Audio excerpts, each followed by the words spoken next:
Bienvenidas y bienvenidos a este primer capítulo de su podcast Trama Sur, en el que conocerán nuestras motivaciones para abrir este espacio, las temáticas que nos interesa abordar y, por supuesto, quiénes somos.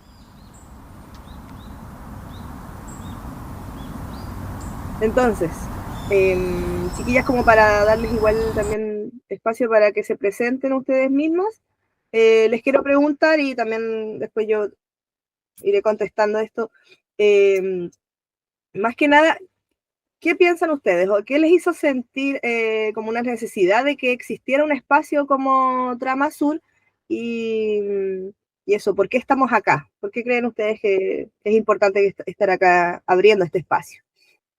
Mi nombre es Isabela, eh, llevo un rato investigando y curioseando lo que es el textil en general, sobre todo ligado a los pueblos indígenas, y creo que nos interesó mucho este proyecto, más que nada para visibilizar a las distintas personas.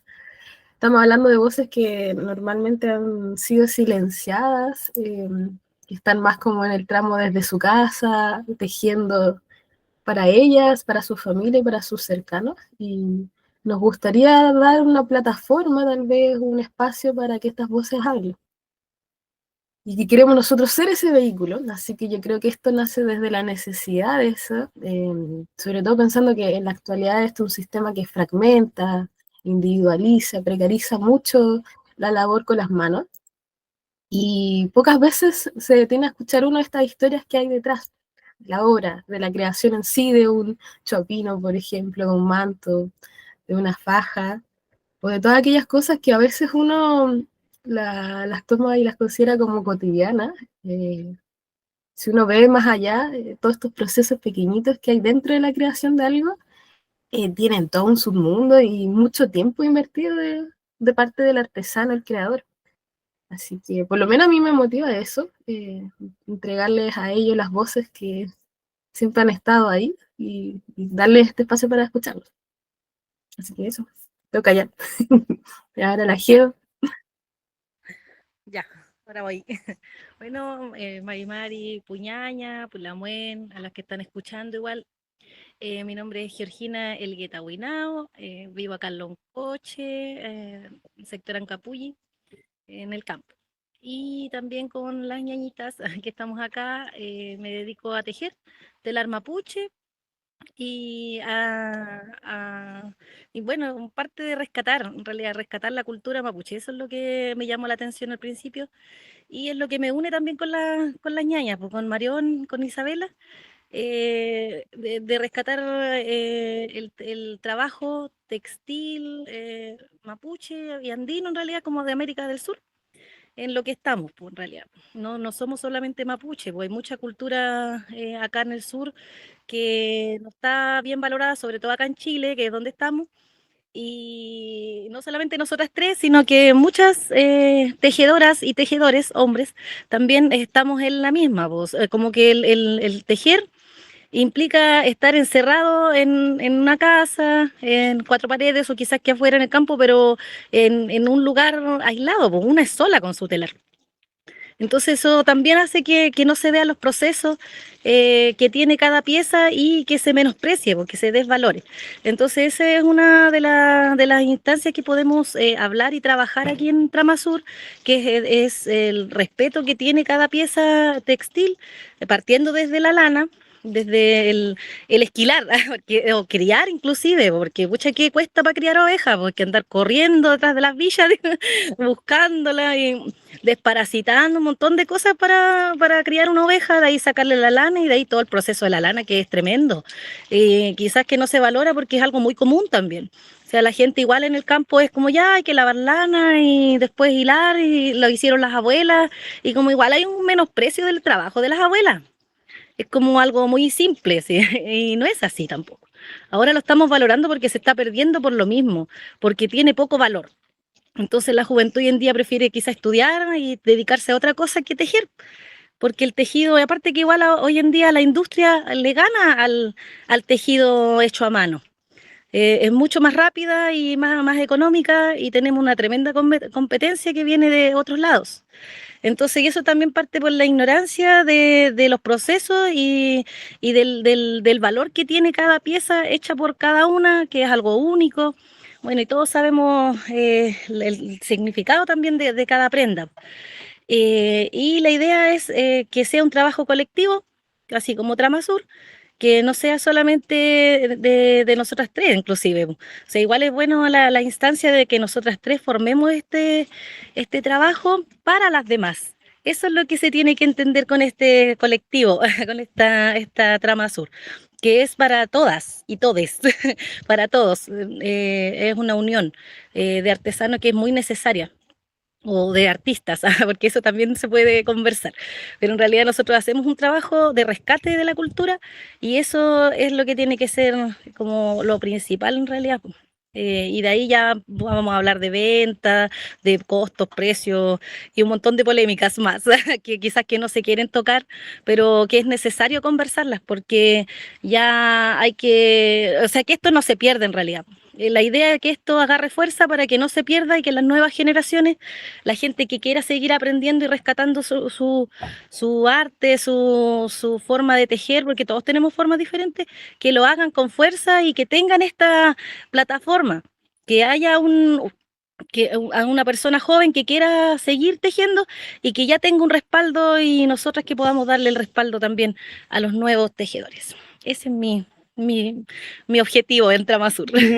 Qué bonito, ñaña. Yo, o sea, pienso, bueno, similar a lo de ustedes, por eso nos juntamos y tenemos objetivos en común con este espacio Tramasur, porque finalmente es como para mí la idea es visibilizar nuestro trabajo en parte, pero también hacer como una especie de como, no sé si cofradía, pero sí una comunidad en el fondo en que estemos como todas como conversando lo mismo. De hecho, acá ustedes, en las plataformas en donde vamos a subir esto, igual pueden comentar qué les parece, qué piensan o para qué puede servir o qué esperan de este espacio también, pues.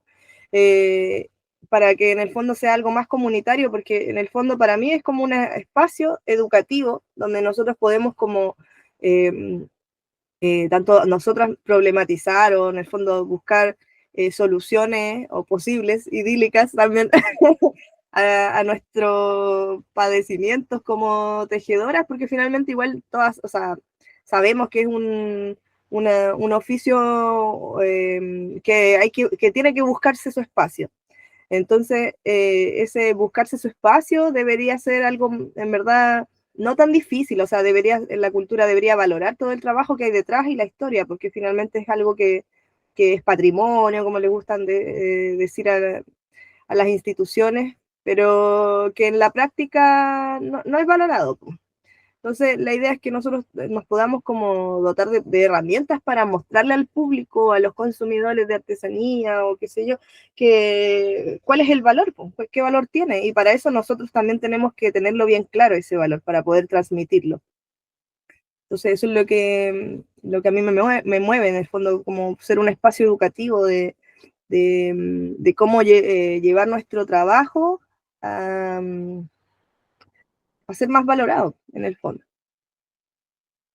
Y bueno, también las miles de cosas que hemos hablado, ¿no es cierto? Como en qué espacio se puede difundir el tejido, qué espacios tiene, cuáles espacios falta por abrir, eso.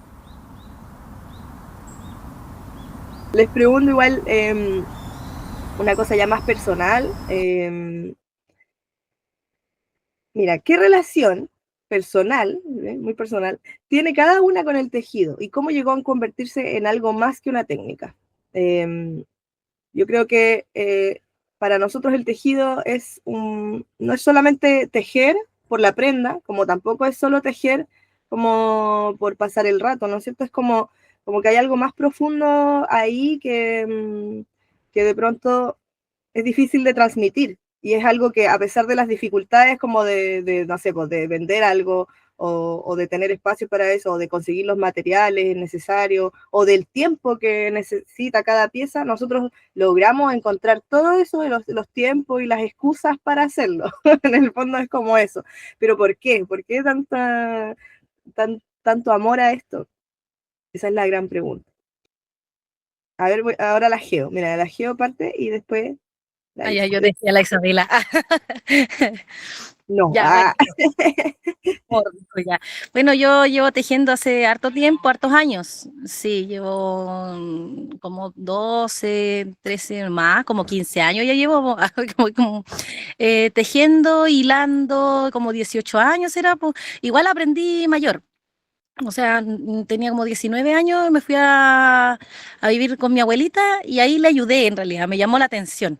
Entonces, como estuve harto tiempo con ella y ella hacía lo cotidiano, su trabajo ella hilaba delgadito para hacer medias de lana, hacía media lana. Y en eso yo le dije, ya, pues te ayudo, te ayudo. Y ahí empecé a meterme en el hilado, pues primero. Me costó, mi abuela en realidad tampoco fue que me enseñó, porque no fue que, mira hija, así se hace, no, no, sino que si quiere aprender, mira. Po. Entonces aprendí mirando, mirando, se me caía el uso, pero me retaba, pero como era mi abuelita no causó sí, mayor trauma, como a muchas que las mamás las retaban y por eso no hilan o no tejen, porque igual uno es mañosa con sus cosas, po, que se metan en su trabajo. Po.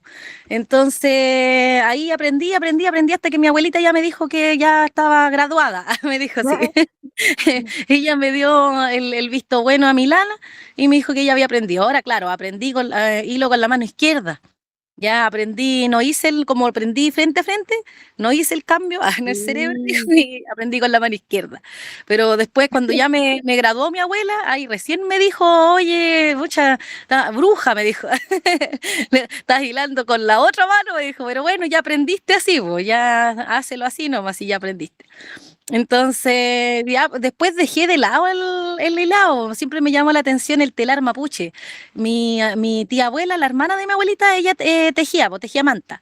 Entonces, nunca pude aprender de ella porque nunca fui, no coincidimos. Igual, muchas eran viejitas, pues no duraron mucho tampoco, ya son fallecidas las dos. Pero sí, en mi caminar, allá en el Osorno, aprendí a tejer. Me enseñaron lo básico, mi hermana aprendió de un machi por allá y ahí me enseñó a mí, ella, mi hermana. Y de ahí, cuando tenía mi guagua, ya mi hijita tenía menos de un año, pues tenía meses, como 6, 7 meses, y yo quise hacerle un trarigüe, un piti trarigüe. Ese fue mi primer tejido. Y después le hicimos un rebozo con otro amigo que de allá también de Osorno, que también aprendió en esa misma generación, con el machi, con el nuevo machi que había allá. Y ahí empezamos, pues, y a mí me gustó el telar, pues, y de ahí empecé a mirar, y la vez que encontraba una persona que sabía tejer y era generosa con el conocimiento, porque eso es lo otro que también no lo entregan. Es difícil que te entreguen ese kimono, pero me encontré gente que sí me enseñó. Una lamuenda ya de Argentina. Oiga, Lamien, una pregunta. Ah, ¿Y qué te hizo como decidir que ese era tu camino? Como que no era un pasatiempo, no era así como una porque cosa que hacía ahí como por... porque me llenaba, me gustaba, o sea, me llamaba mucho la atención el tema del tejer. Po. Igual en ese tiempo hacía varias cosas, siempre me gustó hacer manualidades. Tenía habilidad, me gustaba el dibujo de chica. Entonces me gustaba hacer cosas con las manos. Y claro, cuando esta lamuenda ya de Argentina me enseñó, Isabel se llama, me enseñó a urdir en circular. Y en circular, y yo no sabía, pues, puro en ocho nomás. Entonces hacía puro trarilonco. Y ya con el circular, más que conocí a otra ñañita de allá de Puerto Montt, que me compró mi trarilonco. Entonces me mandó a hacer 10 trariloncos, y porque tenía un negocio ya en Puerto Montt, en Melipilla, todavía lo tiene. Y ahí yo le hice los 10 trariloncos y ya empecé a vender, a ver plata en mi tejido. Entonces yo dije, ya, esta es. Y ya con el urdimbre circular hice trarigüe, porque siempre quise tener trarigüe. Y yo decía, ¿cuándo voy a tener un trarigüe de lucutúe? Porque son caros. En aquellos años, pues igual yo lo necesitaba y dije, ¿yo cuándo me voy a comprar uno? Y lo aprendí, pues, hacía pura porfía nomás. Lo intenté porque quise tenerlo, porque en ese tiempo igual me descubrí que era mapuche y me gustó la vestimenta, quise vestirme. Y no tenía trarigüe, ¿cómo iba a andar con cupán sin trarigüe, pues? Entonces ahí me hice mi primer trarigüe y ya empecé a hacerle trarigüe a los demás hasta la fecha, hasta ahora. Igual ahora quiero hacer otro tipo de tejido, pero llevo muchos años haciéndole trarigüe a la gente, porque es una prenda para mí por lo menos que es muy importante. No puede faltar el trarigüe el día a día inclusive, porque es algo que te afirma la espalda, es un remedio, es la buena el trarigüe. Entonces, y es hecho a telar mapuche, no puede ser industrial, no puede ser telar maría, no puede ser a crochet, no puede ser a palillo, tiene que ser el telar mapuche y con ciertas técnicas también que fui modificando o aprendiendo o mejorando a medida que pasó el tiempo. Esa fue mi motivación, el trarigüe, y en eso encontré negocio también, porque hay una necesidad de nuestro pueblo, que hay poca gente que teje buenos trarigües, entonces esa necesidad la cubrí. Y eso fue como un complemento. Me gustaba a mí, era para mí, y también ese mismo sentimiento que yo tuve en aquel momento cuando pude hacer mi trarigüe, ese mismo también se lo entrego a los demás, porque igual queda contenta la gente cuando recibe su trarigüe porque es difícil que alguien le teja trarigüe, pues si hay pocas que reciben pedidos también. Eso obviamente que te abre todo un mundo, pues ya hago trarigüe, pero mucha hay que hacer un montón de trabajo en telar mapucha y de todo va a ser, de todo. Muchas cosas que yo no he hecho manta adulto, he hecho manta de niño sí, pero no sé, por lama, pontro, chañuntuco, yo no he hecho y eso que llevo años tejiendo y no he hecho, porque también hay harto tiempo que dedicarle al tejido. Y al aprendizaje de algo nuevo también, pues, porque Sí, la primera no va a ser como la segunda ni como la tercera, pues. Entonces claro. ahí Sí, yo pues creo yo que me está bien la especifiqué en el trarigüe. especialización. Yo creo que está Yo bien me como especializarse en algo o tener como el tejido predilecto o unos tres, porque finalmente tejer todo más difícil, más difícil. tejer una cosa solamente hace que tu trabajo tenga buena calidad, Claro, pues va pues, mejorando, pues mejorando. inevitablemente va mejorando. Sí, tiene que mejorar, porque uno al primer trarigüe nunca va a ser igual al último. Por ejemplo, ahora yo ya trabajo con lana hilada delgada, ya yo hilo la lana, la tiño, entonces ya no son los mismos trabajos que antes, porque cada trabajo me entrega, digo, pucha, ya me faltó algo y lo voy a hacer en el otro, y en el otro Sí, descubro otra cosa y así voy modificando y aprendiendo de mi propio trabajo y de ver ujú, otros trabajos también porque a mí me gusta, como me gustaba el trarigüe, me dediqué a ver trarigüe de varios, en Guillatún sobre todo, o en las rucas cuando iba a ver a gente en alguna ruca de una machi, sobre todo que los machis conservan mayormente la cultura. Ahí vi mucho trarigüe bello, de hilado fino, tejido antiguo, unos chiquititos así, hoy, pero unas maravillas que todavía no he hecho, que ya en algún momento voy a hacer porque esos trabajos son con hilado muy delgado, muy delgado. Entonces, y esa es la pega de hilar también, de hilar claro, y que los trabajos sean únicos. Y eso es como lo más como fuerte de mi trabajo que me dediqué, porque yo soy tejedora, yo soy mi recasper, y me dedico al tejido, pues. Me dedico y ahora hago morral igual y estoy haciendo talleres también. En eso sí porque igual el tejido no es tan valorado tampoco. Porque igual un trarigüe demora, no sé, si en tiempo de uno, siendo madre, dueña de casa y de campo también, siquiera un mes, por ejemplo, yo le dejo un trarigüe. Y un mes no le voy a sacar el sueldo mínimo, por ejemplo, que son 500 lucas, yo no le saco claro, 500 lucas al trarigüe, porque si le sacaron un trarigüe de 500 lucas, pucha, me funan, me funan por estafadora, ya, claro, ladrón, usurera, turca. Entonces, no es así, porque la gente piensa que la materia prima está botada. Y por eso yo digo que no se valora el trabajo que uno le da a la materia prima. Y es más fácil comprar la lana y hacer el tejido, pero cuando uno lo hace desde cero, tiene otro valor. Y claro, pues y entonces, compite con los precios de lanas hiladas, pues, claro, claro, claro. Y ahí ahí yo, por ejemplo, voy cambiando los valores. Pues hay un trarigo que de antes ya no vale lo mismo que ahora. Y ahí le voy subiendo el valor a medida que voy mejorando la técnica también con el tema de ya trabajar la lana hilada y ahí cobro un poco más. Y así que ahí voy viendo, pero ya no es algo que me dé para vivir solamente hacer trarigüe. Aparte que igual la gente, como igual le dejo a nuestra propia gente, muchas veces no tienen para pagar, a veces no pagan en el tiempo que, bueno, me pasó, ya no me pasa, ¿eh? Pero me pasó en un momento, me mandaban a hacer, tejía y después no me contestaban, por ejemplo. Entonces, el tiempo que invertí pensando que iba a recibir mi platita porque tengo gastos, no me lo pagaron, mucha gente no da ni las gracias, bueno, quedarán inconformes, tampoco lo dicen, entonces igual es No, sí, ingrato es el rara la trabajo. cuestión. La mía, Sí, le voy a dar el pase también a la Isa para que nos cuente como su inicio en el camino textil, pero sobre todo como viendo como qué hizo eso como que tú dijeras por aquí el camino, porque uno, bueno, yo hago también otras cosas, pues, pero no abandonamos en el fondo el tejido. Sí, ay, está interesante la historia de la Geo. Estaba tocando muchos temas muy buenos. Sí. Bueno, respondiendo y súper breve en realidad. Eh, a mí me pasó que de chica igual, por lo menos vi a mi mamá haciendo cosas. Yo soy en Santiago yo me crié, entonces igual uno tiene una vida mucho más acelerada y con otro tipo de dinámica, pues. Por lo menos yo en esta crianza, la única que vi haciendo cosas con las manos, como que todos los años tenía un proyecto diferente.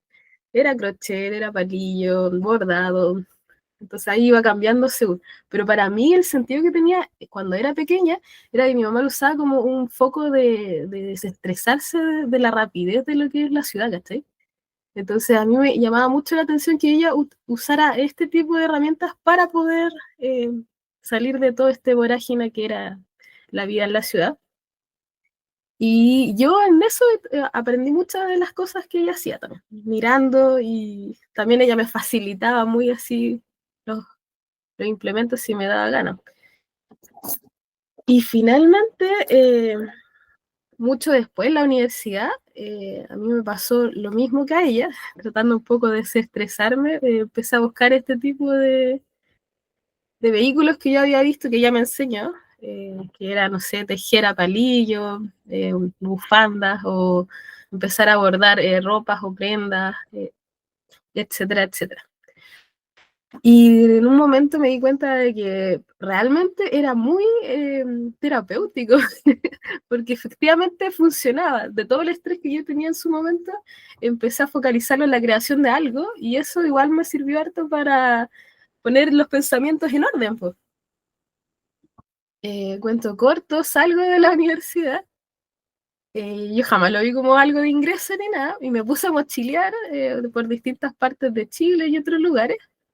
Y me vi en la disyuntiva de tener que sacar monedas, pues si de eso se trata finalmente la vida, para poder sobrevivir uno tiene que generar recursos. Y dentro de eso volví a todos estos saberes de curiosa que me habían enseñado y que había aprendido también con amigas o en la vida. Y pude sacar ahí por lo menos un recurso monetario. Pero en realidad lo que más me llamó, por lo menos en mi encuentro con el telar, fue una tristeza muy grande que tuve en mi vida a los 27 años, 28, y dentro de esa búsqueda fui a golpear puertas para buscar una guía, una maestra. Eh, a mí por lo menos no me interesaba el tejido de Huitral, no fue algo que yo buscara activamente, y fue incitado por Paula. Ella me dijo, ya, pues ñañita, póngase a tejer, si eso le va a servir, sobre todo con la que... Yo le hice caso porque uno le tiene que hacer caso a las amigas,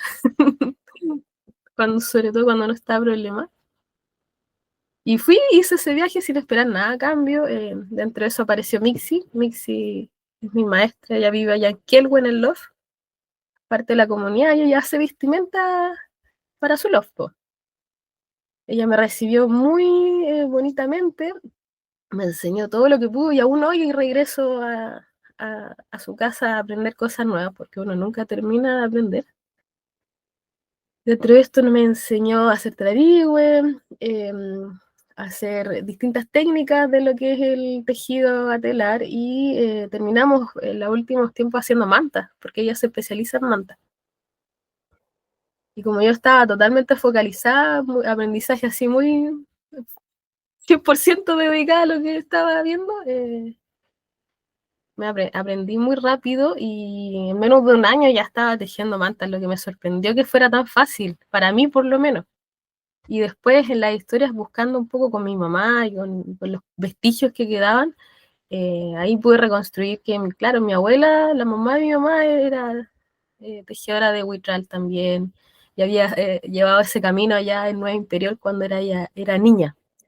Así que, claro, me hacía sentido de que fuese tan rápido el aprendizaje, por lo menos, pues, porque ya había por lo menos un lazo, un vínculo materno con el aprendizaje de lo que es el huitral. Pero también hago otras cosas, que es el bordado. En este momento estoy metida con joyería, como ay, que están entretenidos Meñaque, ese tipo de cosas. meñaque, Los meñaque, meñaques. Sí, está qué bien hermoso. bonito. Y uno puede crear cosas, pero como decía la Geo, igual hay que dedicarse a Sí, hacer algo. hay que dedicarse.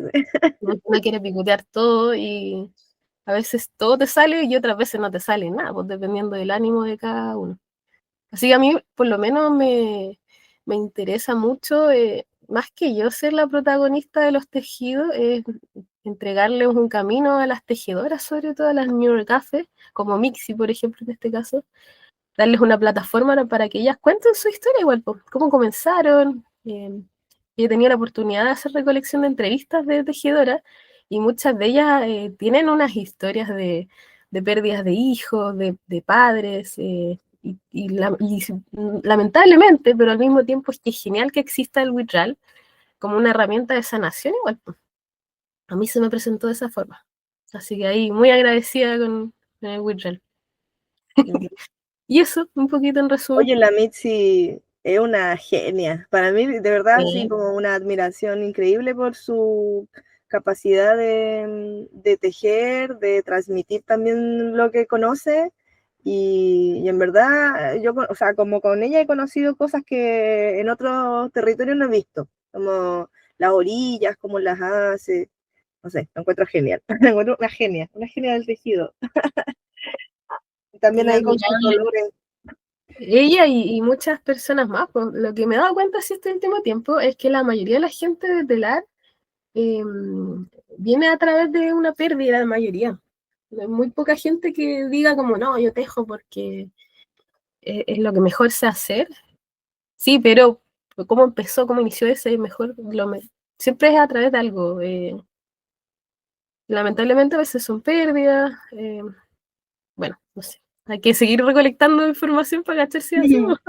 Bueno, en mi caso, para contarles igual como yo me acerco al tejido, me pasó lo mismo, muy parecido a ti, porque mi mamá cuando yo era chica hacía de todo, pues, pero no existía el vitral en su imaginario, pues, como acá en la ciudad, o sea, yo sé que conocen de mi abuela, no sé, pues conocían los tejidos a telar en telares de pedales o en tipos telar María, y también así como desde la cultura sabían cómo tejer los mapuches, pero no era como su práctica, no era práctica de ellos, no tejían telar, mi familia, o sea, mi abuela, bueno, mi abuela casi no tejía, le cargaba, pero mi tía abuela, ella sí tejía muchísimo. De hecho, me acuerdo que ella tejía y yo tenía que estar así como ayudándola con el ovillado, ¿cachai? Como así.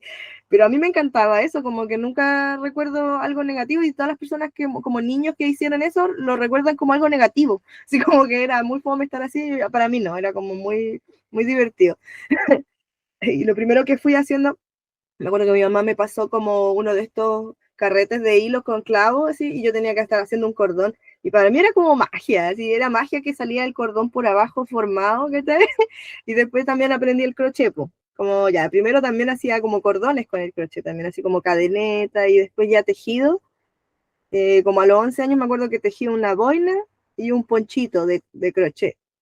Pero como el tiempo va pasando y yo como que uno como niño no, si no te incentivan o como que si no le ves salida, porque me acuerdo que esa boinita y el ponchito lo habré usado como 2 veces, ¿verdad? Como que entonces era como parte de mi indumentaria, entonces tampoco como que le vi más utilidad, puede ser.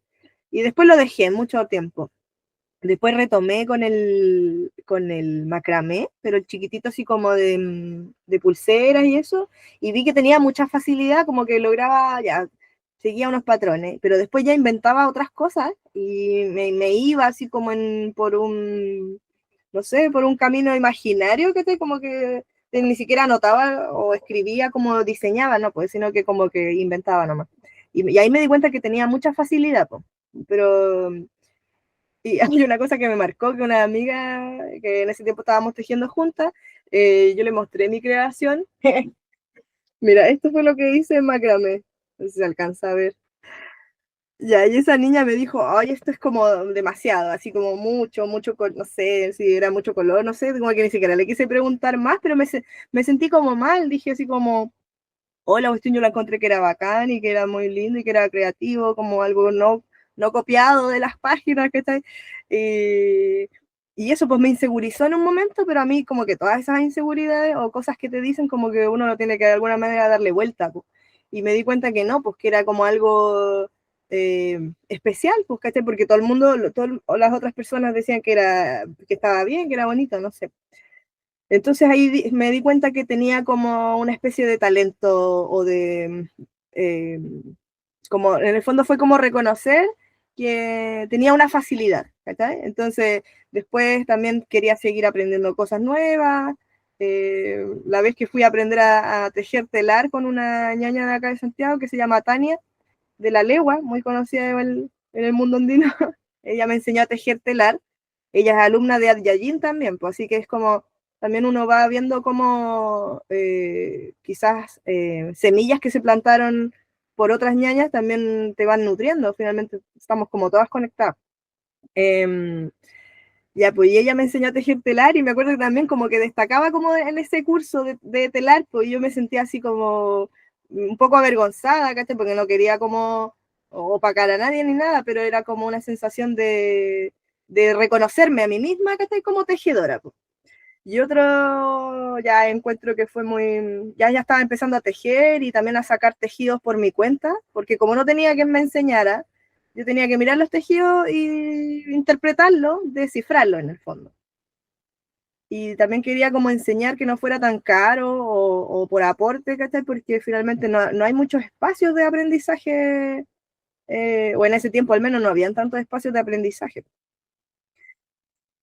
Y ya una cosa que me marcó fue cuando una vez estaba con una amiga y yo le contaba que cuando era chica, o sea, me daba mucho miedo la araña y que cuando era chica soñaba mucho con arañas. Po. Y mi amiga me dice, ay, pero obvio que soñabas con arañas si tú eras tejedora. Po. Y como que fui como conectando muchas cosas y me fui dando cuenta que era como un rol que era como inseparable de mí.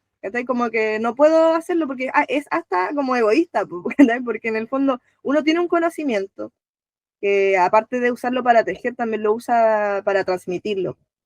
Y yo creo que como que ese es mi mayor fin dentro del tejido, como aprender y aprender de una forma muy profunda las técnicas y las razones de las técnicas para poder transmitirlas también. Entonces, bueno, también esto es como parte de esto, pues el mismo podcast Tramasur o lo que estamos formando acá también es como parte de eso, el poder transmitir, más allá de la técnica, el sentido que tiene todo esto y aprovechar nuestros talentos, porque aquí todas son súper talentosas y súper buenas comunicadoras, así que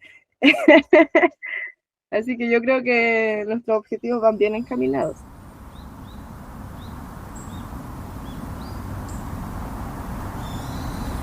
Queremos cerrar ya este primer episodio, primer encuentro que hemos tenido de Trama Sur, que esperamos que les haya acompañado. Y queremos terminar con una pregunta que va como pensando en el futuro de este espacio también.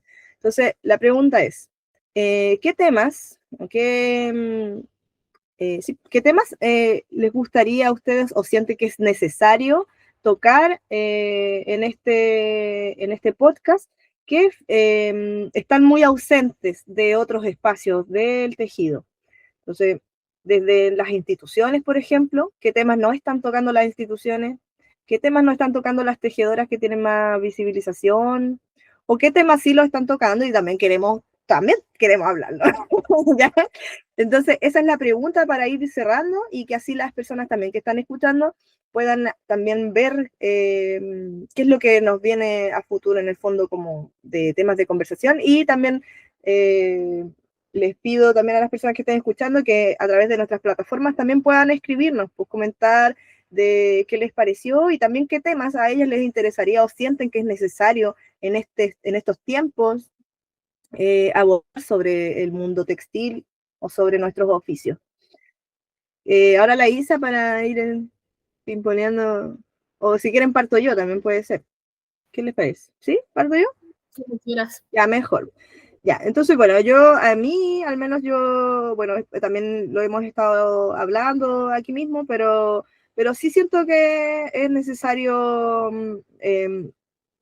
empezar a problematizar un poco más el oficio como una forma de vida que es amigable en el fondo con lo, bueno, desde el medio ambiente, también con la salud humana, o sea, por ejemplo, estos dolores que hablan ustedes, por ejemplo, de por qué las tejedoras se acercan a veces como una especie de terapia al mismo tejido, para mí, por ejemplo, eso es como la forma de vida que es correcta. Entonces, nosotros como seres humanos no sé si estamos hechos para correr todo el día o vivir bajo estrés. Pues. Entonces yo creo que las formas lentas que tiene el oficio, el poder dedicarle tiempo a algo, el mismo hecho de crear, para mí es como una forma de vida que es la correcta, más allá de como una forma que el tejido sea como un espacio como anexo a tu propia vivencia, sino, o sea, como un hobby o algo que uno hace a veces, sino que es como parte de tu vida que transforma también. Entonces, esas cosas como que me gustaría abordar. Eh, que más allá de que el tejido sea terapéutico, más que sanar como por el hecho en sí de tejer, sino que es por hacer cambios en tu vida, hacer cambios del ritmo de vida también.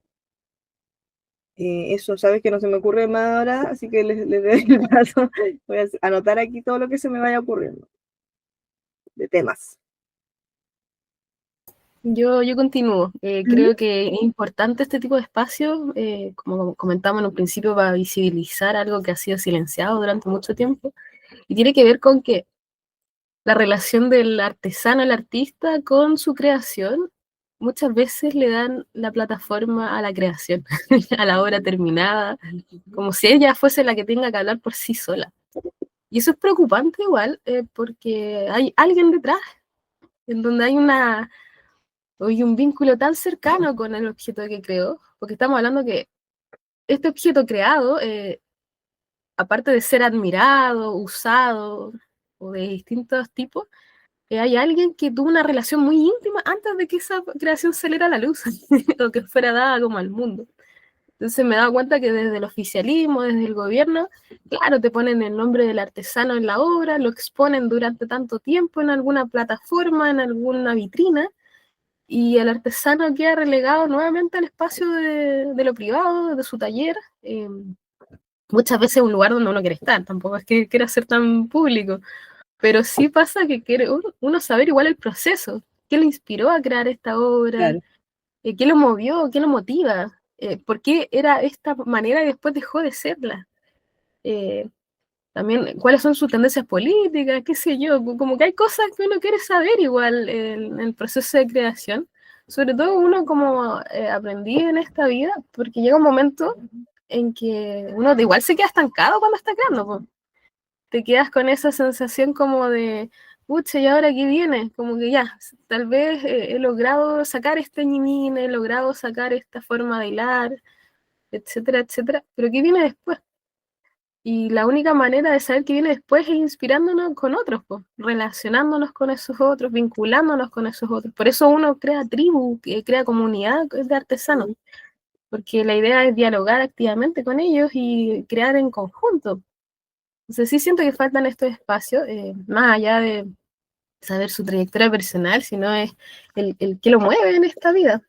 Y muchas veces es el que lo mueve está íntimamente vinculada con prácticas por el buen vivir, por ejemplo, con la relación que tiene con su huerta, con sus pollitos todos los días, con lo que decía la Geo también, una tejedora, si quiere ser tejedora, tiene que estar desde el proceso cero, o sea, desde la crianza de la oveja hasta el tintoreo y hasta el final de la creación de la prenda.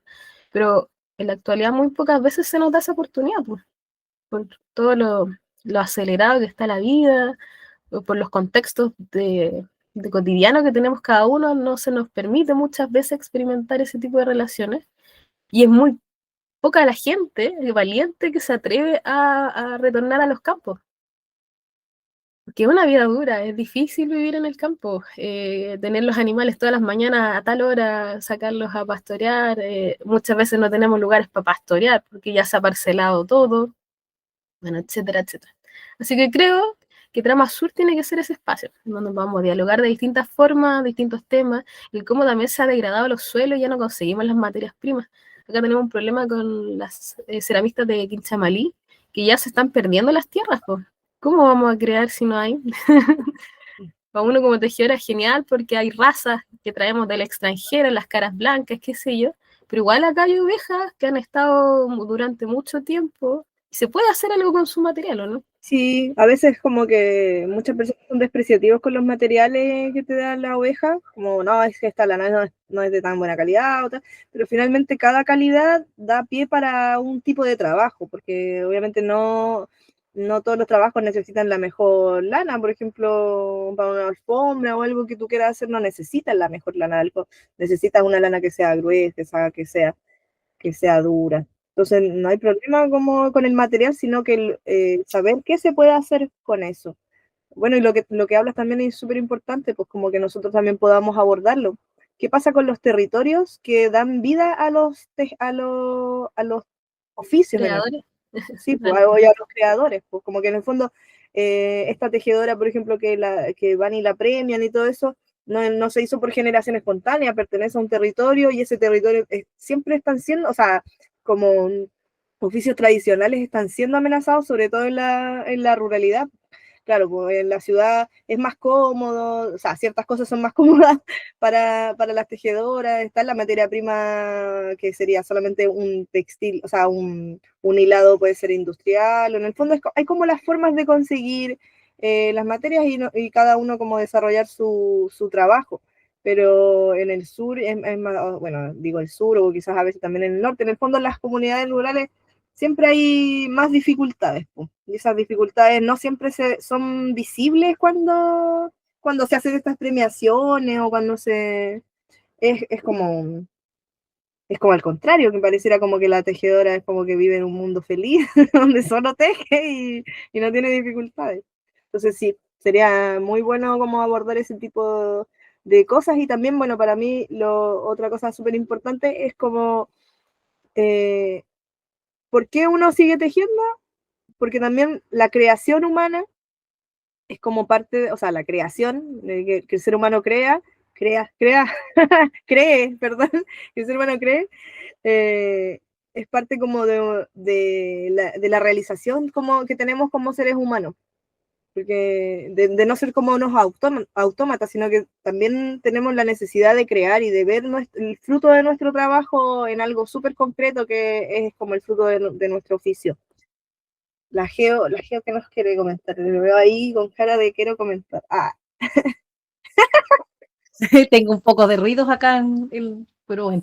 Sí, mucha, pienso lo mismo que ustedes, pues. Todo igual, pero sí, espero de estos podcasts que se pueda conversar sobre los procesos, oye, la manguera la que suena, los procesos de cada trabajo, como dicen también, que es algo familiar también, porque uno teje, pero uno no es una sola, po. Tiene hijos, familia, vive con alguien, que también, si bien no están tejiendo ahí, metiendo las manos en el telar, pero son partes del proceso, porque el tejido queda ahí y convivimos con el telar en realidad.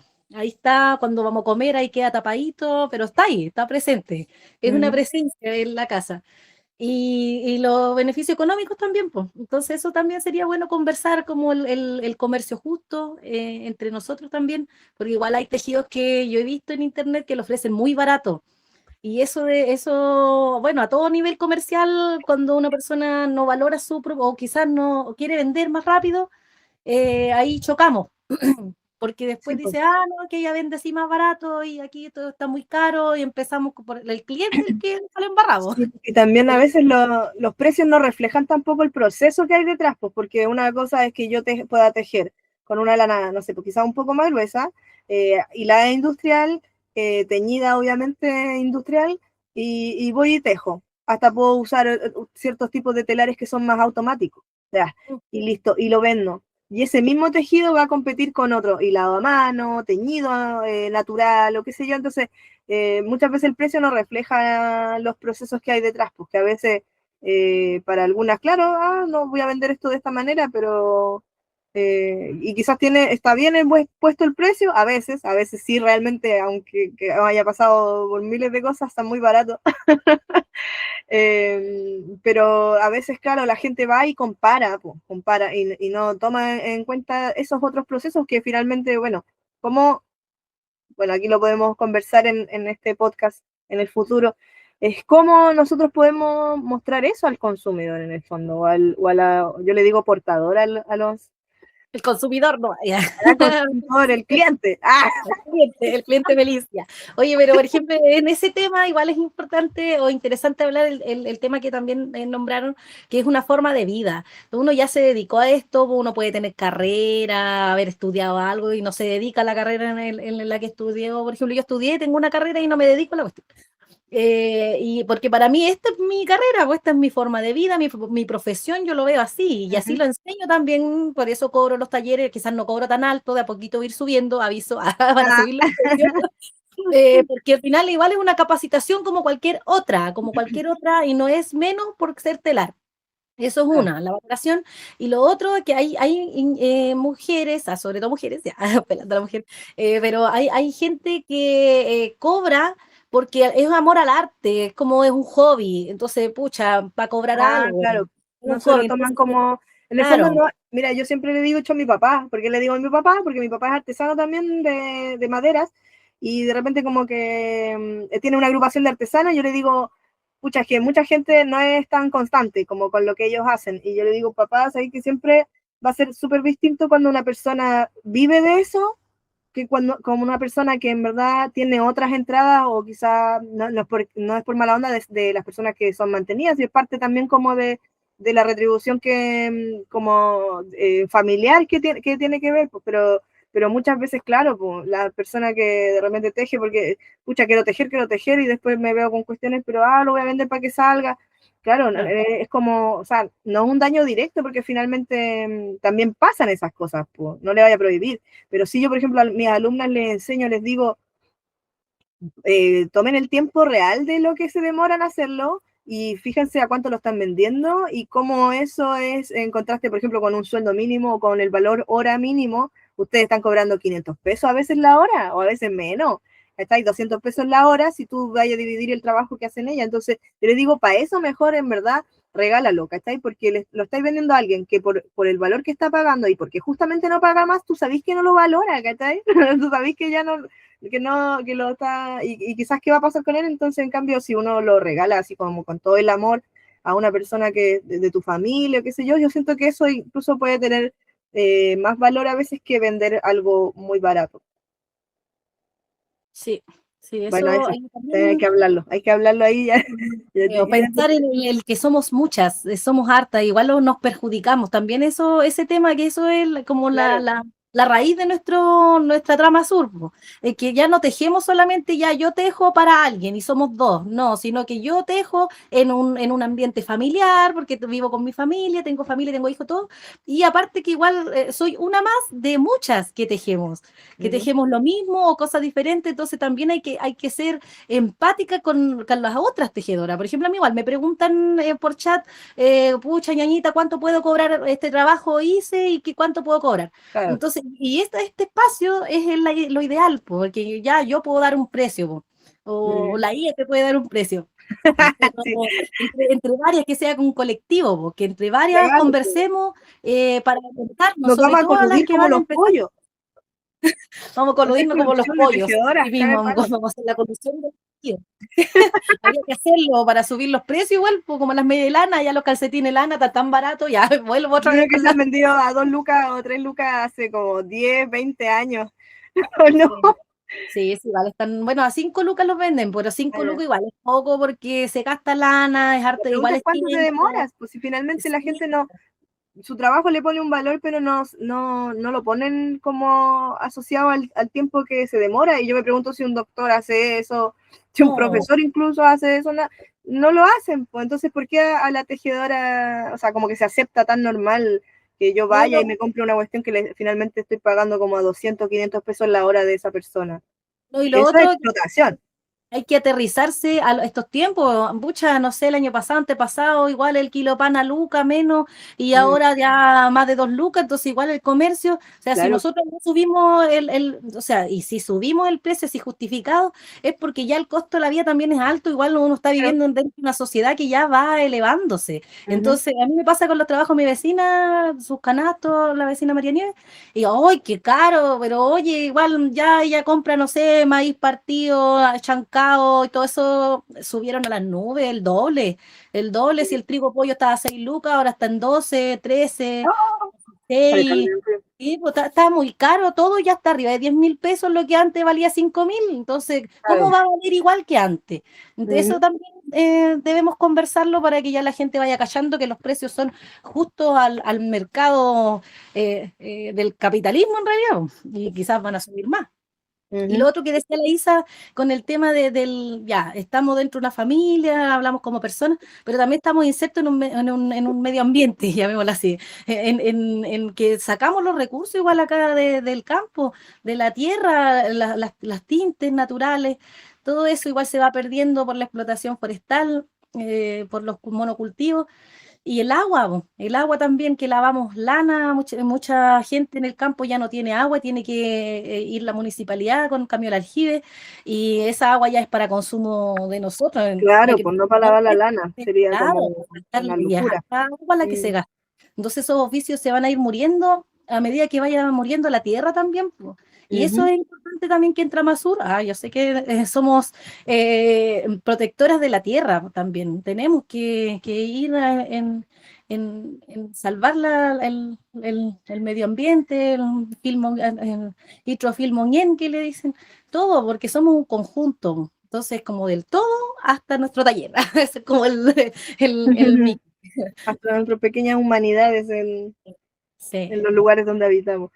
Ya chiquilla, yo creo, o sea, bueno, la Isa no sé si queda como sumar algo más para ya ir cerrando este primer episodio de nuestra trama sur, que bueno, para contarles también que aparte de podcast, igual como somos personas muy creativas y, y juramos que tenemos todo el tiempo del mundo, también queremos ver como alguna alternativa de como espacio educativo, o sea, más concreto, más como de técnica y de historia. Entonces, la idea es que ustedes vayan siguiendo las redes. Nos hicimos todas las redes, todas las redes. Así que si usted tiene todas las redes o la red que tenga, nos sigue. Facebook, TikTok, Instagram, por supuesto, Instagram, canal de YouTube. YouTube, no me acuerdo qué más, pero todas las redes. Y eso, pues para que nos vayan siguiendo y también comenten como qué les pareció. Isa, ¿qué quieres tú Sí. comentar antes de irnos? Bueno, más que las últimas palabras, espero que sean las primeras de muchas. eh, Hay que proteger la tierra, hay que retornar también a ella para recordar. Así que feliz de estar con ustedes acá, las masas guachitas que tenemos con tanto conocimiento de este territorio, esta mapu que nos entrega. Y espero que nos acompañen en esta travesía. Así que bienvenidos a escucharnos, a ser parte de este proceso creativo que lo estamos entregando con todo el kimón del mundo. También vamos a tener muchos invitados de gente muy interesante de diversas áreas, no solamente del tejido, por eso le pusimos trama, porque esto vamos a ir entretejiendo todas nuestras ideas y la de otros que son nuestros pares, para ir creando este proceso que es la comunidad. Así que felices de esta familia, hayaya. Mm, ahí intercalando Gracias, toda la Isa. cultura entre medio. Sí, bueno, que somos parte de este mestizaje que nos... Pura champurria que resumía. Sí, Ya pues. pues, le damos finalizada.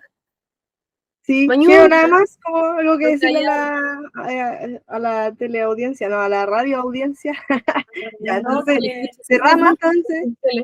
seamos más. Quiero conocer más ñañas, digo, Sí, más tejedoras y de otros oficios también, pues sí, como dijo la Isa, no solamente el telar mapuche, pues hay mucho. Acá en Abyayala, que le dicen. y cómo se va a ir conectando en el fondo los problemas que tienen esos oficios con los problemas que tenemos nosotros como tejedoras también, pues como que finalmente yo creo que el oficio o la vida del oficio es como medio hostil para todos, no solo para nosotros como tejedoras. Ya bueno, eso, pues ya lo voy a seguir conversando, le vamos a dar cierre, así que ya pues las dejamos invitadas, invitados, invitadas a este espacio para el siguiente capítulo. Póngale suscribir, Va a ser una sorpresa. suscríbase. Muchos saludos, adiós, Peucayal. Callar.